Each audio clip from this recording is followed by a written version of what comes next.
بسم اللہ الرحمن الرحیم۔ السلام علیکم دوستو۔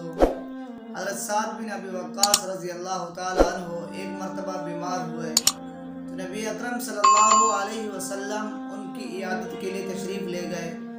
آپ صلی اللہ علیہ وسلم نے اپنا ہاتھ مبارک حضرت سعد کے دونوں کندھوں کے درمیان رکھا تو حضرت سعد روایت کرتے ہیں کہ آپ صلی اللہ علیہ وسلم کے ہاتھ کی ٹھنڈک میں نے اپنے پورے سینے میں محسوس کی۔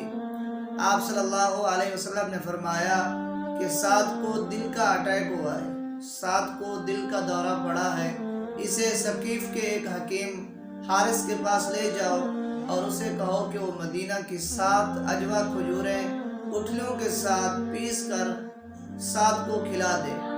اس حدیث مبارکہ سے معلوم ہوا کہ مدینہ کی 7 عجوہ کھجوریں گٹھلیوں کے ساتھ کوٹ کر دل کے مریض کھا لیں تو انہیں اس میں فائدہ ہوتا ہے۔ اللہ تعالیٰ تمام بیماروں کو شفا کاملہ عاجلہ نصیب